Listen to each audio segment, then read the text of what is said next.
I'm Doug Doyle with the art of the story. The Two River Theater production of Arthur Miller's most personal play, The Price, is receiving rave reviews. The Price runs through June 29th at Two Rivers Joan and Robert Recknick's Theater in Red Bank in the Tony Award-nominated play that was performed on Broadway first in 1968. The Strange brothers, Victor and Walter Franz, must clear out the remnants of their gilded upbringing before their childhood home is torn down. As they negotiate the value of their past, they must reckon with the true cost of a more hopeful future.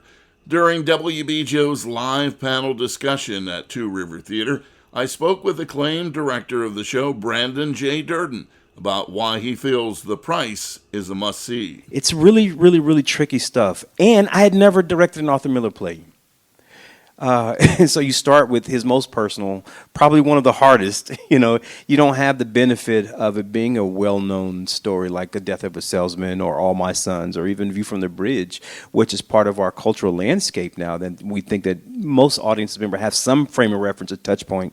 But this is one of his plays. I mean, probably the only other Arthur Miller play that is as obscure as The Price is, Incident at Vichy. So, but this terrified me in a way that said, if you are going to expand yourself as an artist, this is the one you want to do it with, because it requires being in a room with other theater actors, period, point blank. There is no hiding. This is a high wire act the entire way through. Fellow Broadway actor Kevin Isola, who plays Victor Franz in this powerful production, says this has to be one of his favorite roles of his career. This play it feels every night like Everest. It's just a nonstop climb for 2+ hours for everyone on stage.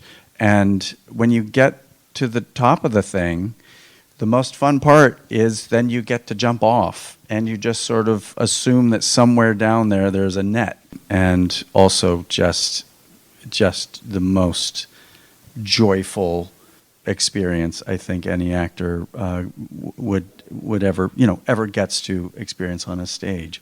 The other show that I've found did the same thing for me was Waiting for Godot, the role of Gogo in that. But I had no idea what I was saying for those 2.5 hours. So that was this. I understand what comes next, which is very fun. Veteran actress Andrea Siglowski plays Esther Franz, Victor's wife, in the play. She says it's still very relevant. Yeah, I think that's the mark of any great art. It's what makes it classic. It's specific, yet universal and totally timely. And I can tell you, I'm sure everybody in the audience feels this way, there's probably a part of this play or an aspect of this play that everyone can relate to. But yeah, this play could have been written now, I think. And capitalism, we are dealing today with a lot of the themes that Arthur Miller is grappling with. You can hear the entire panel discussion at WBGO.org. I'm Doug Doyle, WBGO News.